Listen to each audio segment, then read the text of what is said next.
Zdravo i dobre dojdovte u šte jedno video na kanalo Ti možeš. Ja sam Žaklina, a vi ste vo novoto video koje što je posveteno na mladite, odnosno komunikacijata so mladite, adolescentite i mislim da ova video će bude del od jedan ciklus vo koji stakam da se osvrnam poveke na to kako da je podobrime naša ta komunikacija so mladite i adolescentite, za da imame podobri odnosi i da si olesnime i sebe si, a i njim. Inspiracията доаѓа од тоа што јас у години работам со млади, со адолесценти и комуникацијата со нив понекогаш бара специфични вештини. Секоја генерација си е малку поразлична, сите си имаат своји барања, очекувања, начин на комуникација и ако сакаме да ги разбереме подобро и да разговараме со нив, треба и ние да стекнуваме нови вештини, да учиме, да се развиваме. Да, исто така треба да имаме добра комуникација и со нашите деца, а подоцна со нив како млади луѓе и адолесценти. Бидејќи комуникацијата е многу важна за младите, за нивниот раст и развој и за да го сочуваат своето ментално здравје. Особено кога ќе дојдат во некои специфични години, во пубертет, во адолесценција, им е многу потребен тој разговор, заради тоа што тие секако се соочуваат со некои предизвици, но тоа не го исклучува фактот дека со нив треба да се разговара уште од најмали нозе и дека тие треба да се научат да комуницираат уште од најмали нозе. Но дури да не е тоа така, јас сметам дека и во пубертетот и во адолесценцијата, доколку има волја, желба, разбирање, тие комуникацијски вештини може да се подобрат, може да се развијат со наша помош и поддршка. Ова комуникација не е секогаш едноставна и ние треба да посветиме и повеќе труд и повеќе внимание и повеќе разбирање, затоа што тој период сам по себе е многу специфичен. Тие се емотивно збунети, се наоѓаат пред различни предизвици, многу работи им се случуваат прв пат,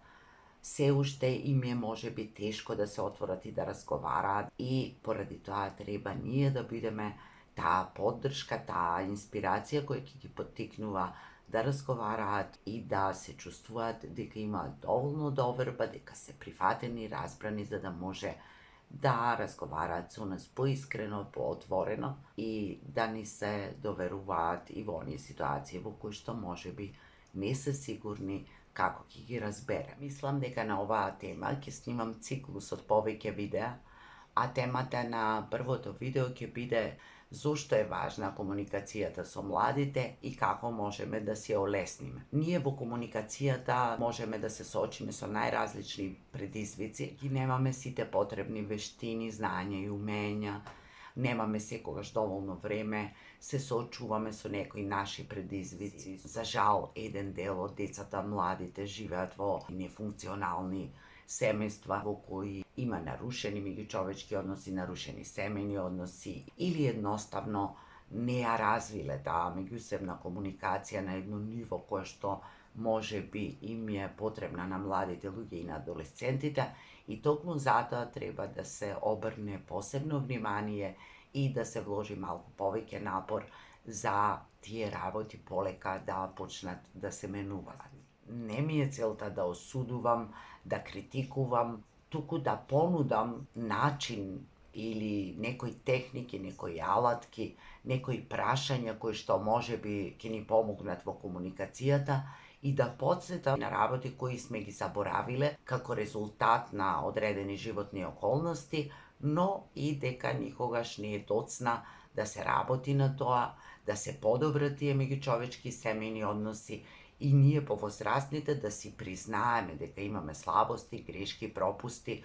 и да направиме се што можеме пред се во улога на родители, а се разбира и како наставници, тренери и други некои професии кои што работат со млади луѓе или адолесценти. Оваа комуникација треба да започне уште од најмали нозе, бидејќи децата учат и гледаат од тоа како комуницираат нивните родители и најчесто ќе комуницираат така како што научиле, така како што гледале. Тоа е наша работа, наша одговорност да ги научиме своите деца на основни правила на комуницирање, на основни правила на однесување и сите вложуваме онолку колку што знаеме и умееме и го правиме тоа понекогаш помалку успешно, понекогаш повеќе успешно. Акцентот го ставам на комуникацијата и дека таа е многу битна затоа што децата и младите преку комуникацијата, преку јазикот го запознаваат и надворешниот свет, училиштето,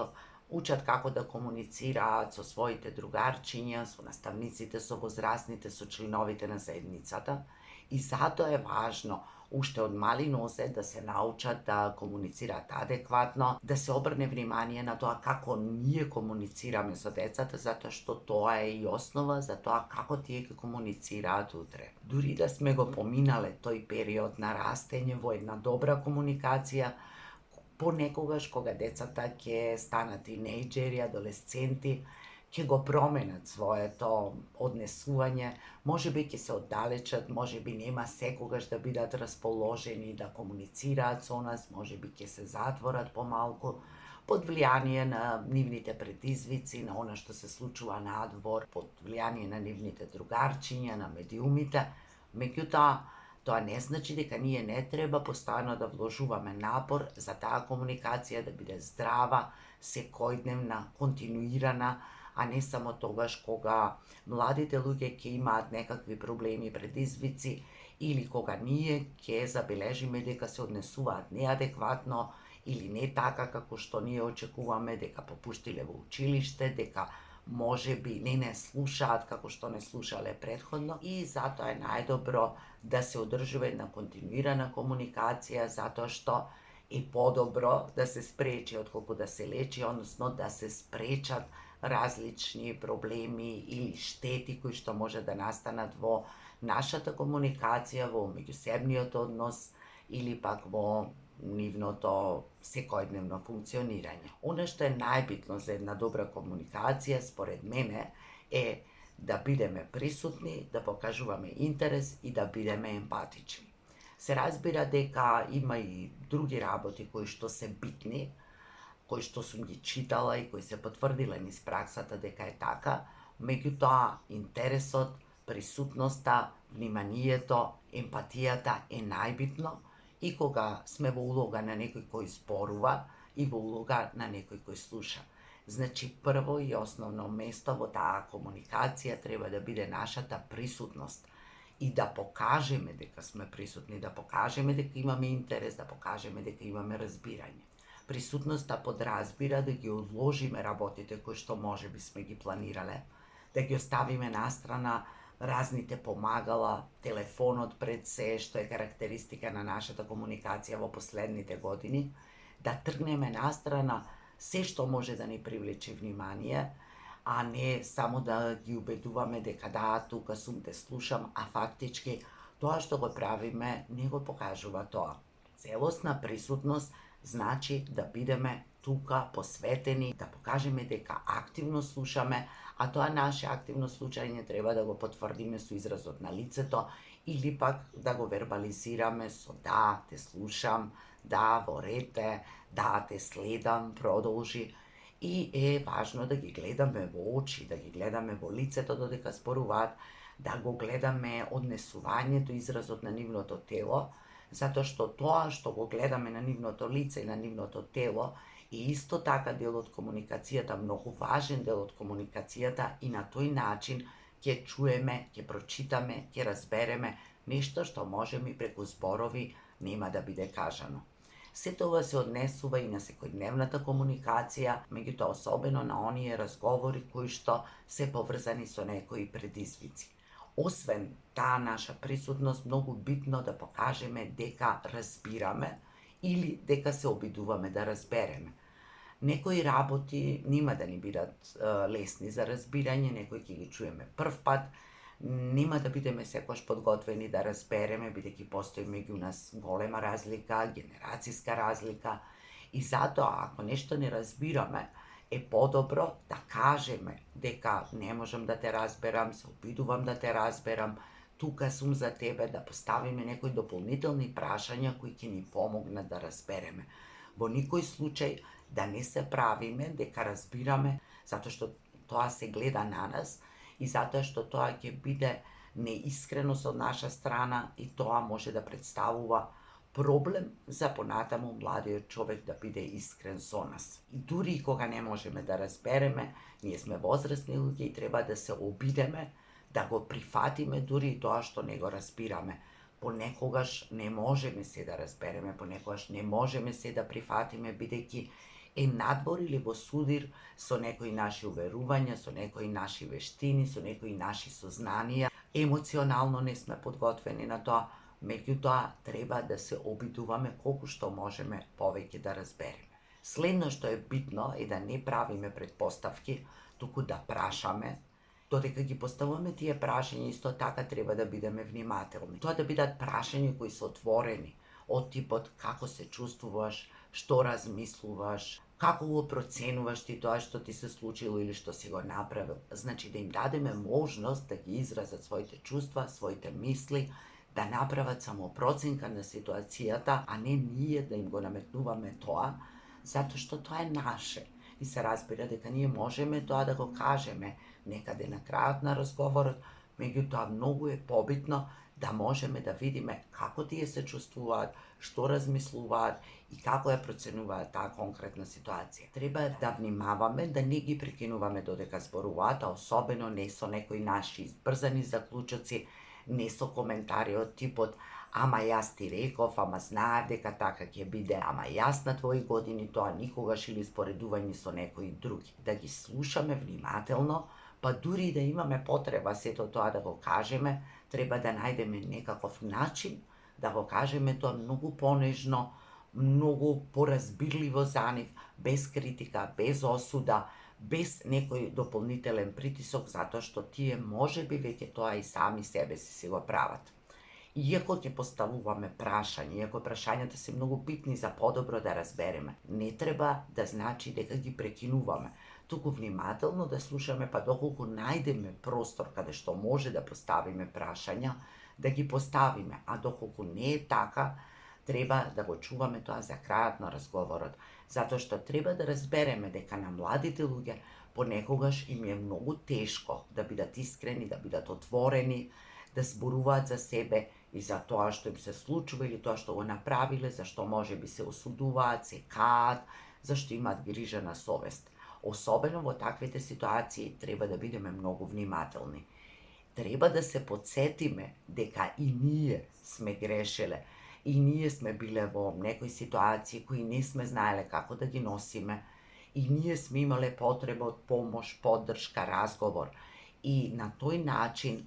да им дозволиме и тие да грешат, и тие преку своите грешки да научат нешто, да имаат дозвола да се премислуваат, дозвола да направат работи со кои ќе треба малку повеќе да се потрудат за да се носат, кои ќе можат или не можат да ги поправат, меѓутоа дека е во ред да грешат, како што сме грешеле и ние, како што грешиме и денес, како што ќе грешиме и во иднина, иако сме возрастни луѓе. Тоа треба и да им го кажеме, за да можат да се чувствуваат дека имаат разбирање, да имаат доверба во нас, да не им создаваме дополнителна траума, затоа што можеби тие веќе се чувствуваат виновни, гневни, тажни, се критикуваат себе си и така натаму. Она што е исто битно е да им дозволиме да ги изразуваат сите своји емоции. Нивната болка, нивната тага, нивниот гнев, нивното разочарување, дури кога е насочено кон нас како родители, па и како наставници, затоа што е во ред да се покажуваат и тие чувства, непријатни или негативни, како што поинаку знаеме да ги наречеме. Затоа што ние сите имаме способност, ги имаме тие емоции во себе, треба да знаеме да се носиме со нив, да знаеме да ги покажеме, да ги вербализираме. Знам многу возрастни луѓе кои што со години ги потиснуваат тие непријатни емоции, тој не е начин на живење, ги кријат од различни нивни причини,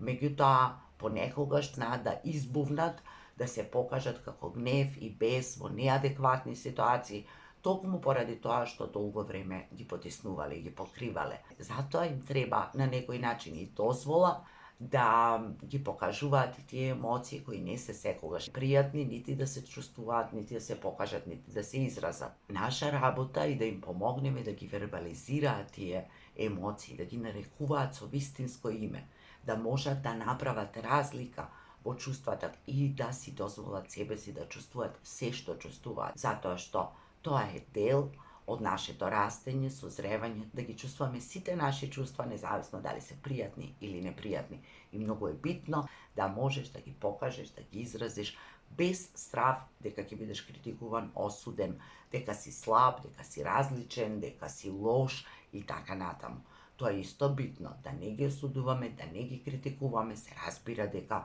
можеме да направиме анализа, можеме да кажеме што според нас е добро, што не е добро, затоа што е тоа и наша работа, уште кај децата да го развиеме тоа чувство за добро и чувство за лошо, она што е генерално за сите, добро и лошо. За тоа постојат нели и казни и закони,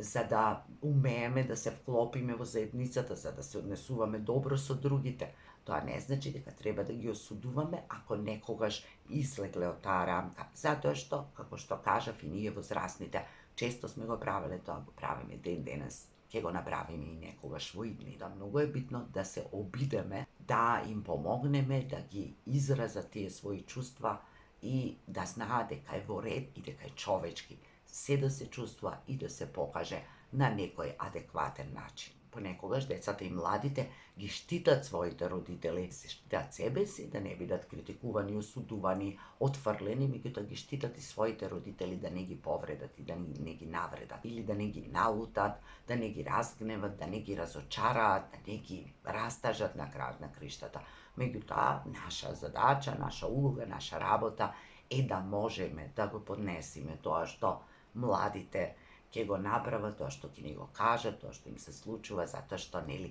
сепак ние сме тие кои треба да им бидеме поддршка, а ако не можеме да го правиме тоа, тогаш треба ние повеќе да поработиме на себе си, да побараме и стручна помош, за да им бидеме поддршка, за да им бидеме сигурна зона, за да им дадеме безбедно место каде што ќе може да се чувствуваат автентични, разбрани, прифатени на крајот на краиштата и сакани. А тоа единствено може да биде преку нашата комуникација. Затоа што ако тие се чувствуваат неразбрани,